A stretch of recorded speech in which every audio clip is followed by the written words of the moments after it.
This is Brandy Shampoo with Exploring Expression. I help people become the very best expression of yourself so that you can make learning fun, easy, and natural, not just for your children, but for yourself as well, because you deserve it. And welcome, welcome, welcome to Sunday at 7, to another Sunday at 7. I hope you had a fantastic week. Well, it's been 2 weeks, hasn't it? I hope you've had a fantastic 2 weeks.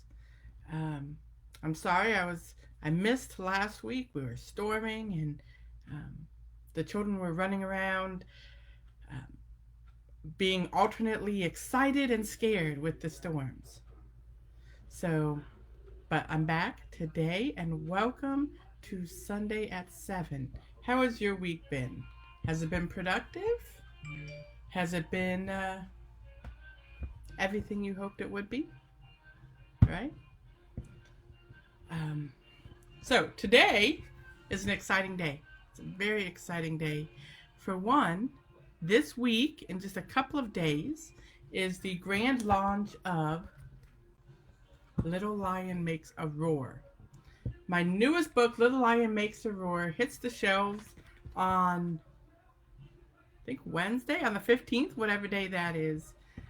It's going to be available both on Amazon and at exploringexpression.com. So I encourage you to go check it out. And with that, and this is part of what I wanted to talk about today. With that, I always create an activity book. An activity book to go with every children's book I write to turn a book into more than a book. Right? And that's one thing I talk about a lot on my platform, both in my homeschooling and my business and in my life, really.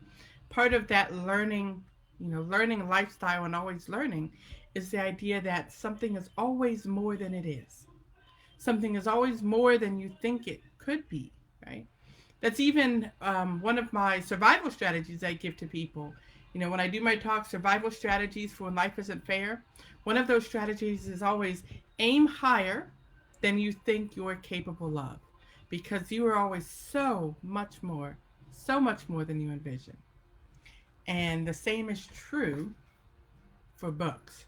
So I thought today I would kind of walk you through the activity book that goes with Little Lion Makes a Roar and talk about how I turn a book into a unit study. So, this might be particularly helpful if you're a teacher, if you're a homeschooler, or if you're a parent of K-12 children, to help you take the next book that you pick up for your children and turn it into much more than that. Right? So, you ready for this? So, the book that's coming out is called Little Lion Makes a Roar, and it's all about a sad superhero, Little Lion, who cannot make a super roar because he has anxiety. And so he goes to all of his friends, and there's 3 friends that he goes to along the way to help him overcome his anxiety so that he can defeat the meanies. Because the meanies have taken over the playground, and his anxiety is keeping him from speaking up and speaking out. Right?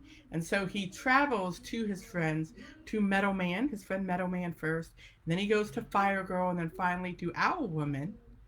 And along the way, he gets tips and tricks and help to help him overcome his anxiety and make his super roar. So that is the storyline.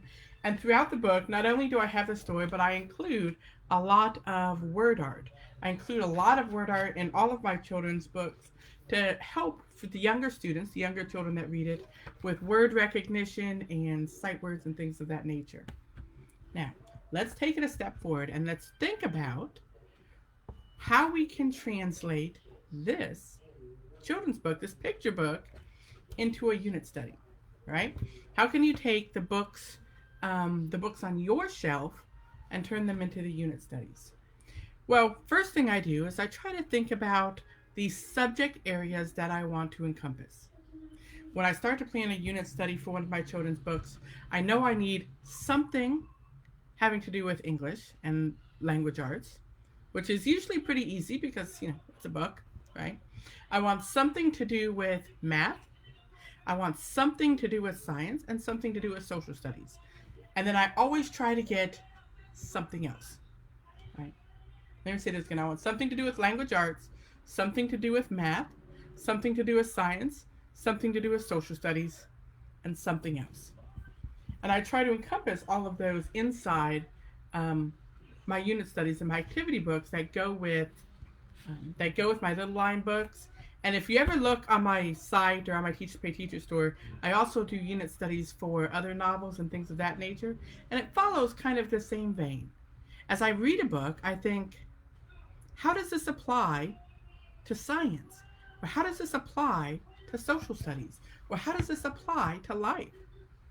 For example, in my book club, and probably a couple of months ago now, I did a Sunday at 7. I encourage you to go back and look for that one, all about the importance of book clubs and how important it is to, and how much of a benefit you get from being a part of a book club.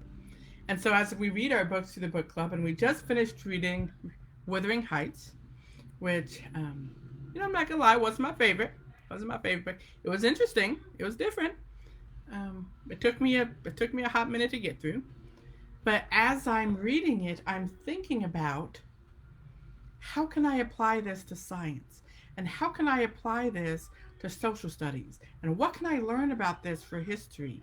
And how can we talk about math through it? How can it be more than just literature? Because being literature is wonderful, but being more is better, right? And so I try to do that with the books that I read and with the books that I write. So one of the first things I did is I thought about my characters in my book. All of my books, of course, have the lesson plans and they have discussion questions. But I thought about my characters and I thought, are there any animals? Are there any plants? Is there anything for which I can do a scientific study, scientific classification, and a study of that plant or animal? So in Little Lion Makes a Roar, there was, of course, Little Lion, right? He was a lion. And there's Owl Woman. So inside my book, inside the activity book, you're going to find a section all about lions and a section all about owls, right? All about lions. And there's another section, and it has not only the classification, but it's got facts about lions and lion habitats, and here's some graphing activities all about having to do with lions. And then you'll find the same thing having to do with owls, because those are the animals. If this were, say, Dandelion's Magic, which doesn't have any animals in it, I have a whole section in there all about plants, because it's about a dandelion, right? So one of the first things you can do is, if you have a picture book or if you have any sort of book, say, is there a plant or is there an animal in it? Because those are very easy places to start exploring the world around us, right? And then I said, well, does anybody have a job? Does anybody in my books have a job? Because especially with children, I think career exploration is extremely important. Children need to know all of the possibilities that are out there for things that they can do and they can be and they can achieve and they can dream and they can explore, right? And so we have Meadowman. And I thought, well, what kind of job would Meadowman have? And so Meadowman is a welder. And so in my activity book, I have a section on a welder. And what kind of job is that? And how do I get that job? Fire Girl is a firefighter. And so I have, what does a firefighter do? And how do I get that job? In some of my other books, in Terrence the Saddle Stallion, we had a veterinarian and a rancher. So a lot of times, I'll have not only will I have the science aspect, but I'll have a career aspect or something having to do with careers with it. For the math part, I always think about, what age of child am I looking for? Is that child going to be adding? Is the child going to be multiplying? Is the child going to be graphing? I like to have a couple of, 3 or 4 different activities or story problems. I love story problems. I love those beginning algebra concepts where, there's a flower plus another flower equals what? And then you substitute the numbers. In Little Lion Makes a Roar, We have, not only do we have mazes, so this is what I'm talking about, right? If Fire Girl is 10 and Metal Man is 5, what's Fire Girl minus Metal Man, right? But I also do graphing, and I do I do mazes and lots of different activities of that nature to get mathematical concepts in there, to get some math, to get children thinking and understanding that numbers and math is in everything that we do, right? But we can look at them in exciting ways. We can look at them in more than just a list of figures to tally. Okay, so I always do discussion questions. In Little Lion Makes a Roar, I started putting in these complete the passage, putting in a complete the passage section. And several of my activity books come with story sequencing. And so I try to make it full, where if you spend a day and you do this booklet in a day, that's a unit study. That's your English, that's your math, that's your science, that's your social studies. I don't think you can get through the book in a day.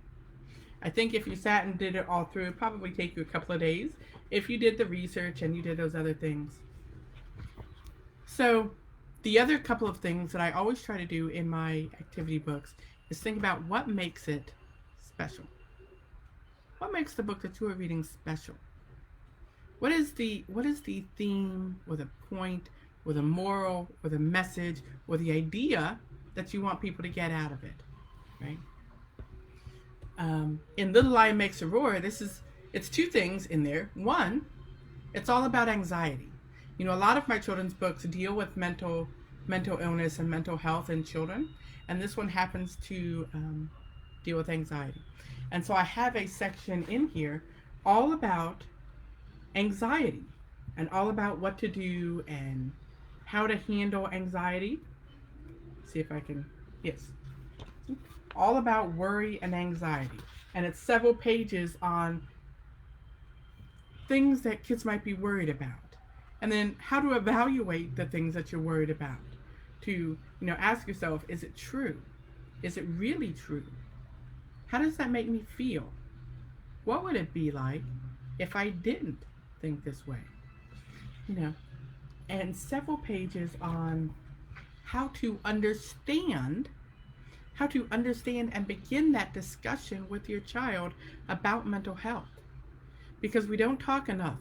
We don't talk enough to our children about mental health.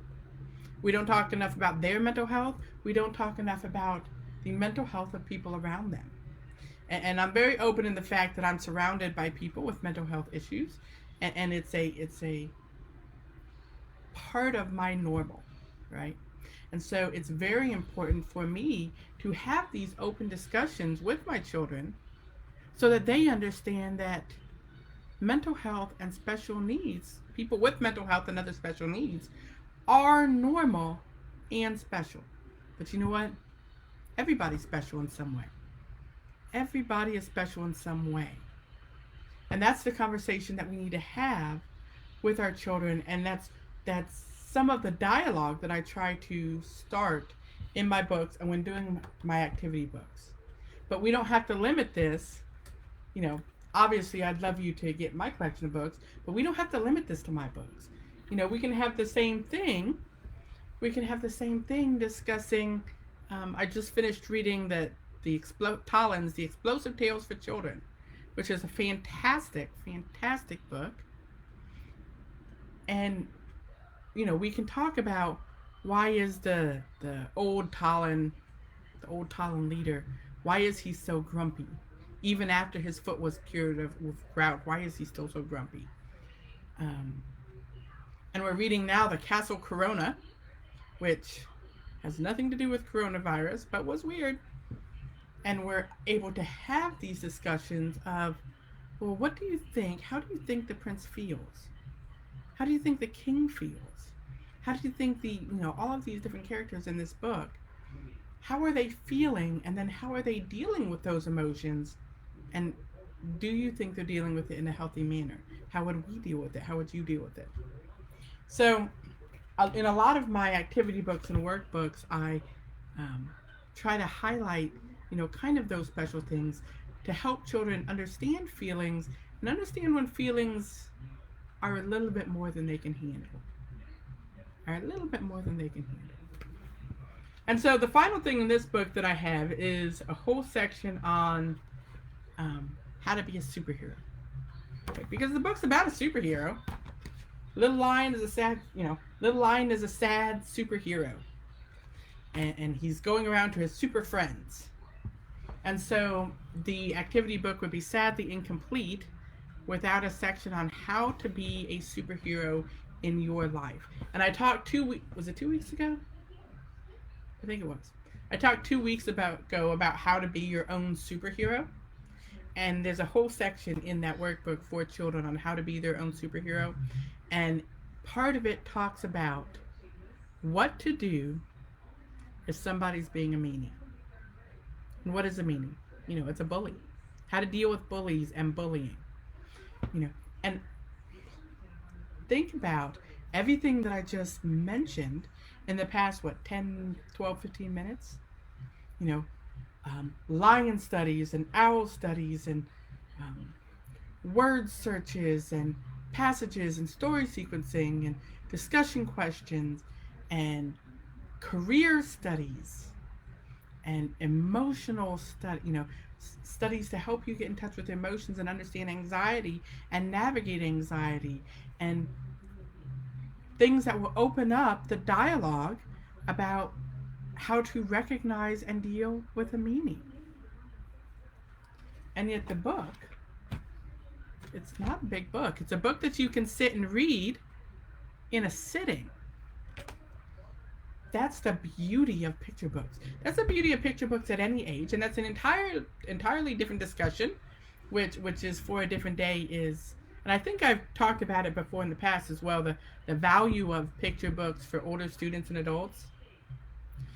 But part of that value is you can take a book that you can read in a sitting and then have time to expand upon it in such incredible ways. But it's not just a picture book, it's any book that you pick up. What was the last book you read? What was the last book you read, and how can you make it more than a book? What book does your child love to read? My son, we're doing superhero school, because my son is all about superheroes right now. Black Panther and Doctor Strange and Green Lantern and the X-Men and the Avengers and Spider-Man. If it's a superhero, he's in it. Super excited. And so I take each one, and I take each story, and I take each thing, and I say, okay, we're going to watch Spider-Man Far From Home, right? We're watching that this week because we just finished reading the travel journal of Pete and Ned, which is from Spider-Man Far From Home. And we can talk about social studies in the place that he traveled and mark it on the map. And we can talk about the science of this, this can a little web really hold up a person? What holds up a spider? How does that happen? We can talk about science, and we can talk about social studies. We can talk about cultures. We can do math. As we're seeing these buildings, I can say, well, look, that building seems to have 3 rows of 6 windows. How many windows do you figure that building had that he just swung past? Right? Or, wait a minute. Look at the angle that was made from his web to Spider-Man laying on the ground when he crashed. What kind of angle is that? Is it at an acute angle? Is that a right angle? It's math. It's taking the one thing that you love and saying, how can I cover everything in the topic that they love? How can I capitalize on what they're already doing to make it more than what it is? How can I take a learning item and make it a learning adventure and make it a learning lifestyle? Right. So, with that, I wish you a wonderful week full of adventure and full of learning. And I'll talk to you next Sunday. We'll see you later.